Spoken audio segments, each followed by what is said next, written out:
திருகடுகம் எப்படி உபயோகப்படுத்துறது அப்படின்னு கேட்டிருக்கீங்க.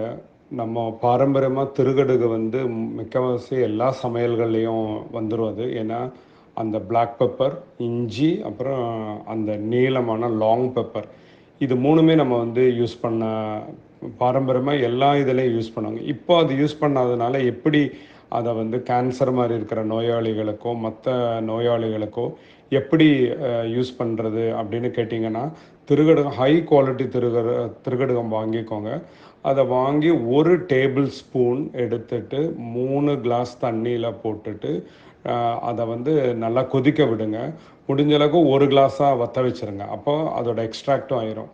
அப்புறம் அதில் இருந்து எடுத்து நீங்கள் வந்து எதில் வேணாலும் அந்த தண்ணீரை கொஞ்சம் கொஞ்சமாக யூஸ் பண்ணலாம்.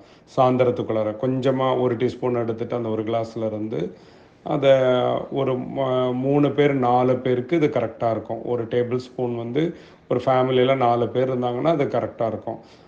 ஒரு ஆளுக்குன்னா 1/4 டேபிள் ஸ்பூன் போதும்.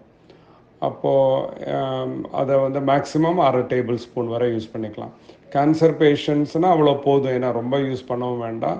பட் ஆனால் இனிஷியலாக கொஞ்சம் கேன்சர்லாம் கண்ட்ரோல் ஆகிறதுக்கு 1 டேபிள் ஸ்பூன் வரை யூஸ் பண்ணலாம். அப்போ அதை கொதிக்க வச்சு இந்த மாதிரி 1 டம்ளர் ஆக்கிட்டு அதை வந்து கொஞ்சம் கொஞ்சமாக எல்லாத்துலேயும் ஆட் பண்ணலாம்.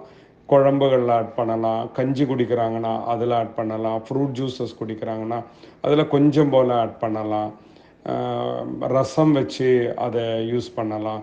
எங்கெங்கெல்லாம் உங்களுக்கு சிறுதுள்ளி பெருவெள்ளம் மாதிரி கொஞ்சம் கொஞ்சமாக நீங்கள் குடிச்சிட்டு வந்தீங்கன்னா அது முழுக்க வந்து உடம்புக்குள்ளார போச்சுன்னா அது ரொம்ப ரொம்ப மூலிகை தன்மையானது.